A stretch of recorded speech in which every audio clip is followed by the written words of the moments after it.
Hola, ¿qué tal? Yo soy Fernando Castro, soy el profesor lector y el día de hoy vamos a hablar sobre la literatura prehispánica, específicamente sobre la literatura náhuatl.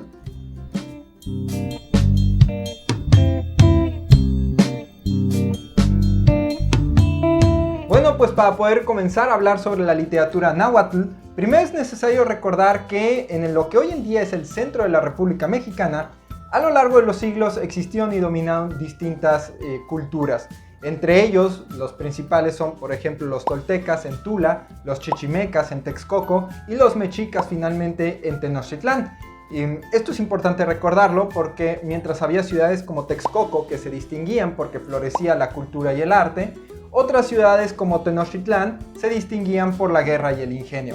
Esto no quiere decir que no hubiera arte y cultura ahí, pero no era lo que predominaba. Si bien la guerra, la conquista y los saqueos acabaron con prácticamente todo lo que teníamos de registros sobre las culturas prehispánicas antes de la llegada de los españoles, también es cierto que grandes historiadores y personas han dedicado su labor a juntar toda la información que nos sea posible de aquellos tiempos. Entre ellos, Carlos de Sigüenza y Góngora, José María Vigil y el italiano Lorenzo Butorini son personas a las que les debemos gran parte del conocimiento que tenemos de las culturas prehispánicas.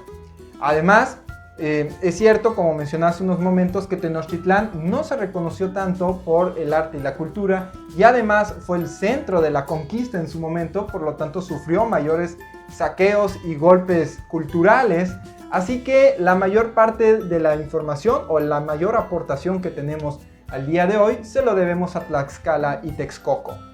Pero también es verdad que varios de los frailes que hicieron de misioneros en los pueblos indígenas dedicaron parte de su labor a transcribir la cultura y las historias que les contaban los ancianos de estos pueblos.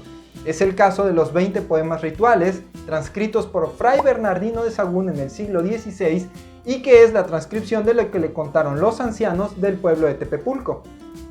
Y ahora sí, lo que podemos llamar actualmente la poesía náhuatl, vale mencionar que se divide en tres vertientes: la épica, la lírica y la ritual. Vamos a comenzar hablando primero de la épica, que, como su nombre lo indica, narra historias de guerra o de batallas, ya sea de los grandes dioses o de los emperadores.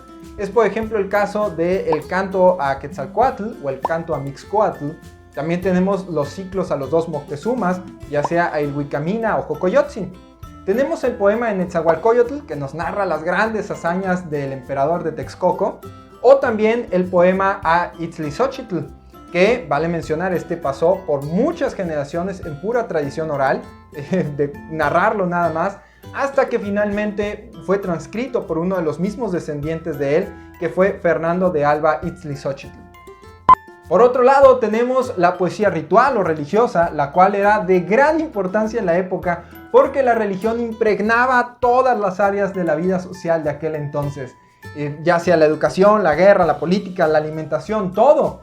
Es cierto que este tipo de poesía estaba también impregnada de belicosidad y sacrificios, sin embargo, se dedicaba principalmente a exaltar a los dioses, como es el caso del canto a la madre de todos los dioses, que es Coatlicue, el cual, por cierto, hoy en día lo podemos leer en español gracias a la traducción que hizo Ángel María Garibay, un sacerdote que en el siglo XX fue el principal promotor de la literatura indígena.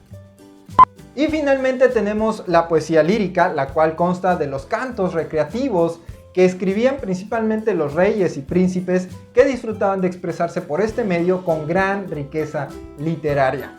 Recurrían principalmente a las anáforas, es decir, repetir versos o conceptos, y también a las metáforas, en las cuales, por cierto, les encantaba utilizar tres elementos: las aves, las piedras preciosas y las flores.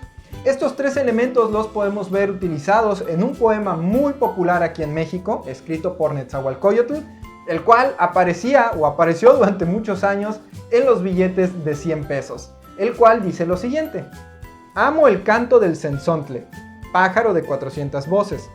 Amo el color del jade y el enervante perfume de las flores. Pero amo más a mi hermano, el hombre. A pesar de lo corto de este poema, podemos notar el uso de los tres elementos: las aves, cuando se mencionan en el cenzontle, las piedras preciosas, representadas por el jade, y las flores, las cuales se mencionan por su enervante perfume. Y ya para terminar este video hay que mencionar que además de la poesía, También ya empezaba a desarrollarse en la cultura náhuatl un muy rudimentario género dramático. Por ejemplo, el cronista Fray Diego Durán nos menciona que este tipo de representaciones se realizaban en escenarios muy precarios, pero que ya se podía ver lo que hoy en día consideraríamos tanto comedia como tragedia. En las representaciones de este tipo, lo principal o lo que abundaba eran los bailes y los disfraces y carecían completamente de diálogos que le dieran fluidez a la historia. Sin embargo, muchas veces se adaptaban poemas conocidos por el pueblo de manera que la métrica del poema se acoplara a la rítmica de la música. Menciona Fray Diego Durán lo siguiente: todo fingido para dar placer y solaz a las ciudades, regocijándolas con 1000 géneros de piezas que los sacerdotes y jefes del Calmecac inventaban de danzas y frases y entremeses y cantares de mucho contento. Bueno, espero que esta información te pueda ser de ayuda. Si estás estudiando, la verdad es que es muy general lo que acabamos de mencionar. Es mucho lo que se puede decir de la literatura náhuatl como para mencionarlo en un video tan rápido. Entonces te invito a que estudies o investigues en otra parte, investigues en más lugares. Sin embargo, independientemente si estás o no estás estudiando, si te llamó o no la atención el tema, sí te invito a que leas poesía náhuatl un poquito de perdida, porque vale mucho la pena y es de muy buena calidad. Por mi parte, eso es todo el día de hoy. Mi nombre es Fernando Castro, el profesor lector. Te mando un fuerte abrazo, muchas bendiciones y nos estamos viendo próximamente.